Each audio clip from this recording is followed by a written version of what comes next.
नवंबर के आखिरी हफ्ते में या फिर दिसंबर की शुरुआत में इजरायल और ईरान के बीच हालात खराब हो सकते हैं। दोनों के बीच फिर से युद्ध का खतरा मंडराने लगा है। इजरायल की दोबारा एयर स्ट्राइक करने वाली धमकियों के बाद अब ईरान ने भी जवाब दिया। ईरान के विदेश मंत्री ने कहा है कि ईरान की मिसाइल तैयार है। ईरान इसीलिए भड़का हुआ है क्योंकि इजरायल ने पूरे पश्चिम एशिया में फिर से जंग का माहौल तैयार कर दिया है।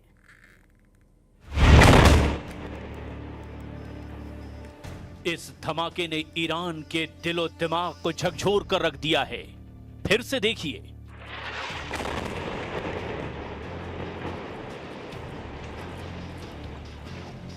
लेबनान में गिराए गए इस बम पर नेतन्याहू के दस्तखत थे। इस धमाके से निकले काले धुएं में ईरान को इजराइल का नया युद्ध नजर आ रहा है।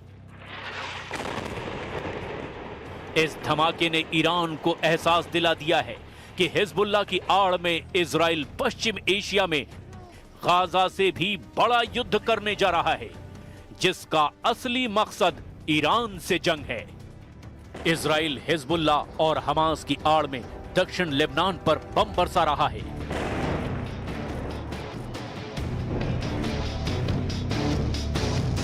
चाहे वो तायर हो या फिर सिदौन, फिलिस्तीन शरणार्थी कैंपों पर इजराइल के टारगेट है। इजराइल का दावा है कि दक्षिण लेबनान में ऐसे टारगेट तबाह किए जा रहे हैं जहां इजराइल के खिलाफ साजिश हो रही है।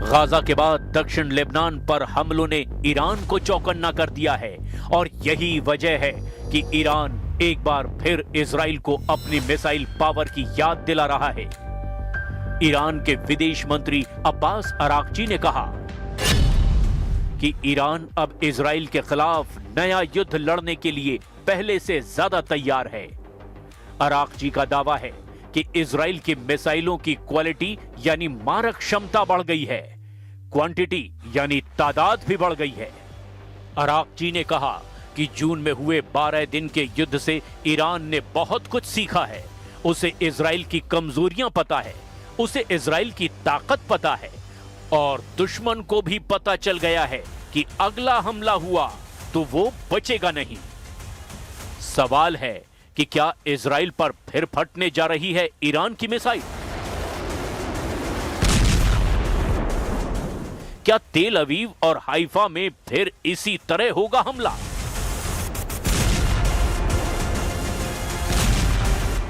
क्या ईरान की मिसाइलों के आगे फिर ढह जाएगा इजराइल का डिफेंस सिस्टम?